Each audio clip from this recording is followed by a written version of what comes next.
A couple in the forest is declaring their love for each other, but the sweet moment is interrupted by the promotion of a phone. This is a commercial directed by Dan, who used to be a promising filmmaker. Unfortunately, he only got to direct one movie 8 years ago and has been stuck with commercials since then. During his break, Dan tells random coworkers that he'll go on a vacation with his wife to the family cabin on the weekend. He puts extra emphasis on the fact that his wife will go on a hike and how dangerous it is. After work, Dan gets in his car and makes a mysterious call to confirm that the plan is still on. On the passenger seat, there's a bag with a hacksaw, duct tape, and rope. Before going home, Dan visits his father Michael at the nursing home and tells him about his trip too, once again putting emphasis on how dangerous it is. On TV, there's a new report about 2 convicted killers who just escaped prison. At home, Dan hides his bag of tools in the trunk under a blanket. His neighbor Rachel sees him and wishes him happy hunting, which he finds odd. Then his wife Lisa joins him in the car and Dan announces very loudly that they're going hiking. Their relationship is tense and they're clearly annoyed by each other. During the trip, Dan and Lisa keep throwing passive-aggressive comments and changing the music. Lisa is an aspiring actress, so she pulls out a play script to read and to avoid talking to her husband. When she insults the director of the play, Dan thinks it's an indirect insult toward him and a new argument ensues. Eventually Lisa asks Dan to at least pretend to be happy so they can relax. When they finally arrive at the cabin, Lisa immediately starts drinking wine while Dan puts away their groceries. Then he goes to the basement and unlocks a cabinet to confirm that the hunting weapons are still there. He spends the rest of the day cleaning the place, but Lisa only rests. There's some food on the floor, which Dan blames on rats. He also notices that one of his sweaters is missing. Later the couple makes dinner together and Dan complains about the way Lisa chops garlic, causing another argument. Then they have their meal by the lake and Dan explains that he ordered special ingredients to make her favorite food because he wanted this dinner to be special. However, Lisa points out that steak isn't her favorite food, and they have another small argument. After dinner they play Scrabble and Lisa gets annoyed because Dan uses weird words nobody knows. After a short argument, Lisa goes to bed. Dan copes by drinking by the lake. The next morning, Dan goes around the woods putting rocks in his bag. Once it's full, he hides it in the boat. Next he takes out the tools from the trunk and gets them ready in the basement. After drinking to gain some bravery, Dan puts chloroform on a napkin and very slowly approaches Lisa. When he's about to attack, Lisa suddenly turns around and tases him in the chest, knocking him out. Moments later, Dan wakes up tied to a chair and with wet pants because he peed on himself. Lisa asks about the chloroform and Dan pretends it's cleaning fluid, but then she asks about the tools and the rocks in the boat. He tries to come up with excuses, however they sound stupid and Lisa leaves the table. When Dan tries picking up the hacksaw with his mouth, the handle comes off. Lisa comes back with a gun and loads it before pointing it at him. She theorizes that he was planning to sedate her and tie her to the rocks to make her sink in the lake, but she doesn't understand what the saw is for. Dan explains that since bodies float, he was planning to chop her off and throw the pieces in the lake with the rocks. His story would be that she wandered off into the forest and never came back. After calling the plan dumb, Lisa wants to know why he wants to kill her, so he reveals that he knows she's been cheating with him. Lisa points out that they haven't gotten naughty in 2 years, and the last time was only their hands. Dan snaps and says he stopped touching her because she always criticized everything he did, which made him feel small. He wants a wife, not to feel like he married his mom. This makes Lisa snap back, saying she wants a man and not a toddler who doesn't have their things together. She also reveals she came to this trip with a plan too. Yesterday Lisa told Rachel that Dan would be hunting this weekend, punting emphasis on how dangerous it was. Their conversation was interrupted by Henry, an old friend of Dan who spent some time in prison. The couple helped him out by paying him to do some chores.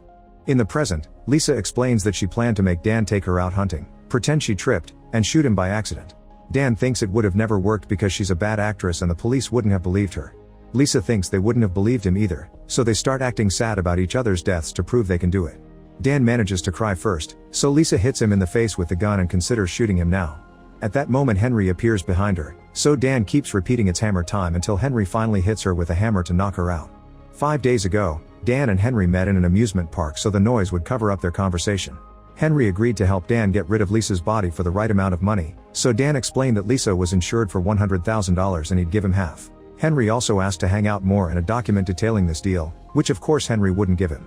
In the present, Lisa wakes up tied to a chair in the basement. She easily removes the tape on one arm so Henry rushes to add more. Dan wants to know why Lisa wants to kill him, so she calls him controlling, weak, and insecure. He pushed her to quit her job where she was making real money to make her focus on acting, but he wouldn't even give her a role in his movie. All she wanted was love and support, but Dan lost all their money, the car, and the house. Even if she divorced him, she'd never get away from the debt. Now Dan reacts and thinks she wants to kill him for the insurance money, ignoring all the other things she said. Henry mentions that he's getting $50,000 and Lisa tries to tell him the policy is actually for more, but Dan covers her head with a bag. As Lisa struggles to breathe, Henry points a gun at Dan and forces him to remove the bag. Lisa reveals that the policy is for $1 million and promises to give Henry half if he shoots Dan now. A desperate Dan offers even more money, so Lisa offers all of it. An argument ensues as they both keep offering things to Henry, like spending more time together. Tired of all the talking, Dan pushes Lisa and jumps on Henry to fight him for the gun. In the struggle, they shoot a jukebox and music plays while they fight. Lisa manages to remove the tape and rushes to get the gun when it falls, but Dan fights her for it. They keep spitting on each other's faces and Henry tries to calm them down, but the gun is accidentally fired and he falls dead. Lisa and Dan argue over whose fault it is and Dan realizes he has the gun now, so he hits Lisa before she runs away. Dan chases her to the kitchen and dodges a knife she throws at him. When he tries to shoot her, he's out of ammo, so he hits her with the gun to knock her down. While he reloads, Lisa stabs his foot with a knife, so Dan throws a pot in return. It breaks the window and falls outside, but it's still distracting enough for Dan to jump on Lisa and fight her for the gun. She pushes the table on his foot, so the resulting pain allows her to get the gun back. After Dan throws the knife, another chase begins. In the bedroom, Dan tackles Lisa and they fight over the gun again, this time accidentally shooting the ceiling. To their shock, they hear a scream. Suddenly the ceiling breaks and 3 people fall through, knocking the couple out. 3 days ago, Allegra, Pete and Todd escaped from prison. They ran through the woods, only stopping to camp at night. Eventually they found the cabin and easily got inside because the key was on top of the door. It was they who took clothes from the closet and ate the food, dirtying up the place. Allegra and Pete got dirty on the table while Todd watched TV right next to them. They agreed to stay in the cabin for a few days until everyone forgot about them, but when the couple arrived, they were forced to hide in the attic. Allegra wanted to kill them in their sleep, however Pete wanted to lie low. She had no choice but to relieve herself in a can. When they were bored, they played charades. The moment the couple shot at the ceiling, they hit Todd in the butt, causing him to jump around until the ceiling broke. In the present, the criminals have tied up Dan and Lisa to chairs in the basement. They've also wrapped Henry before getting rid of the body. To keep their victims dehumanized, Pete names them Ron and Hermione.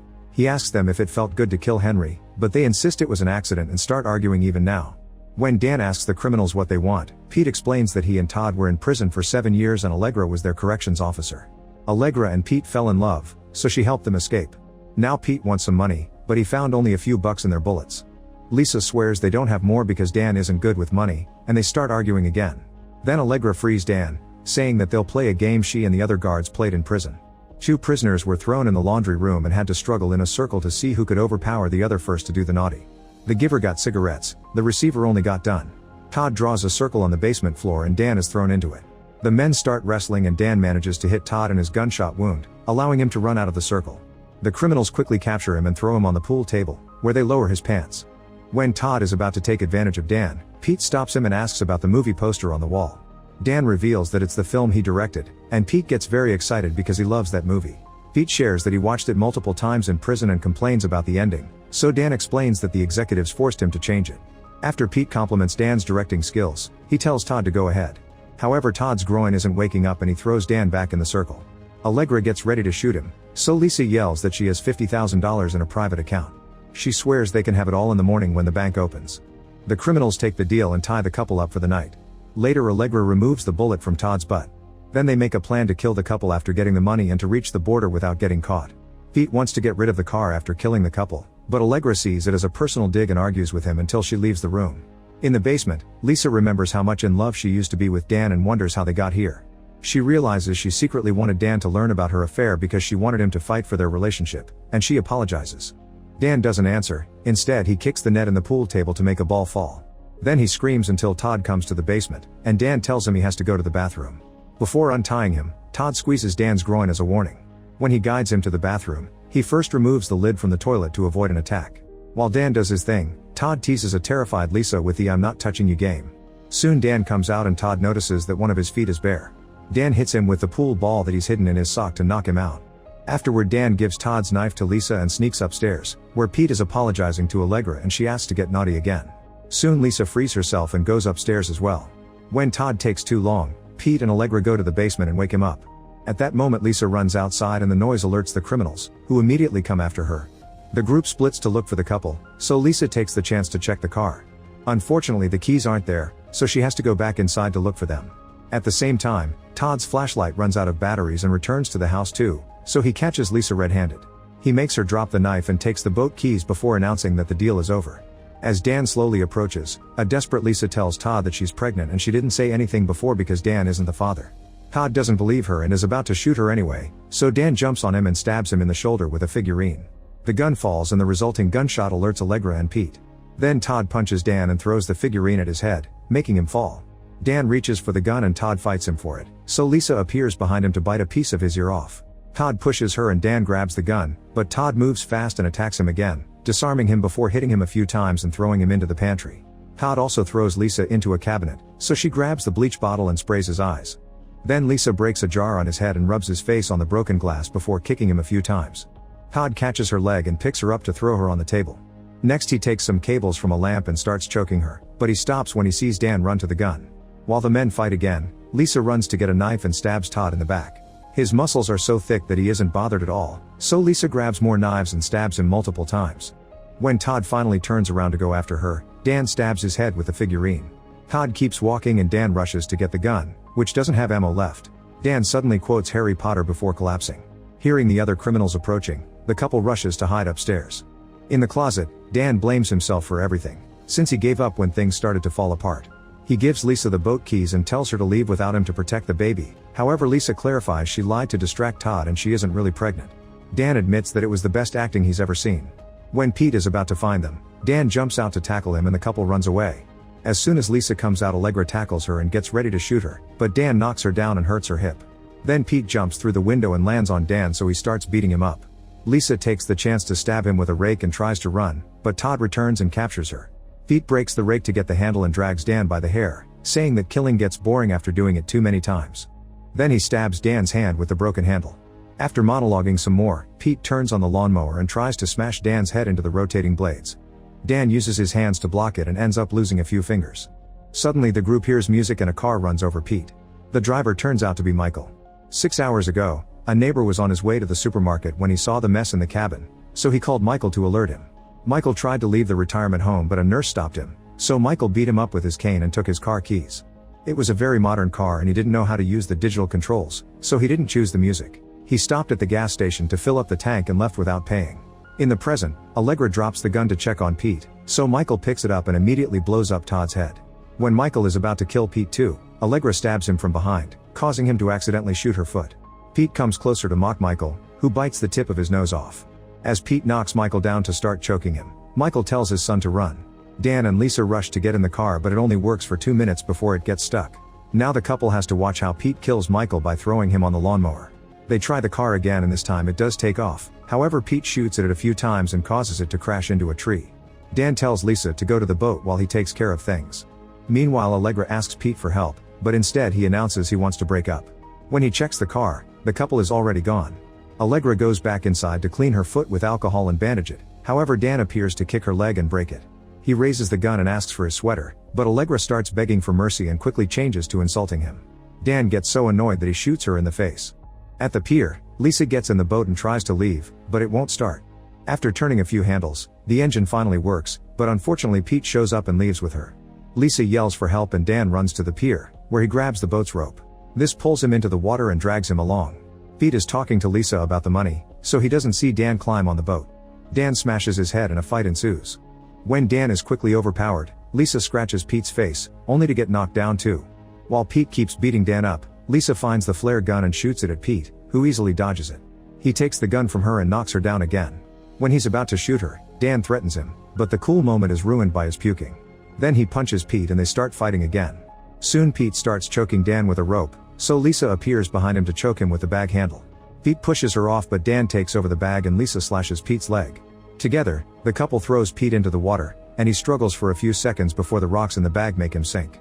Unfortunately, the rope is tangled on both Pete's and Dan's feet, so Dan is pulled into the water too. Lisa catches him just in time and refuses to let go when he asks her to. Instead, she pulls him back onto the boat and takes off the shoe with the rope to save him. Moments later, Dan calls the police. Lisa gives him a bag with his fingers and his wedding ring. They apologize to each other for the murder attempts and Dan wonders what they should do. Lisa says it's time to confront their problems, so Dan says yes and they hold hands. When the authorities and the press finally arrive, Dan and Lisa make a big deal about the incident, crying in front of the camera. They pretend they were just a happy couple whose happy vacation was ruined by criminals and they got hurt trying to protect each other. Soon their faces are all over the media, and Michael's death is given attention to because he was a veteran. The couple appears as guests in talk shows and their story is picked up for a movie, which will be directed by Dan with Lisa as the star, but it's direct to streaming. When the movie finally comes out, fake Dan and Lisa are shown as amazing warriors who beat up the criminals. Dan finally has the power to do what he wants, and he and Lisa celebrate their success with a kiss. Make sure to subscribe and turn on notifications so you can watch more videos like this. Thanks for watching.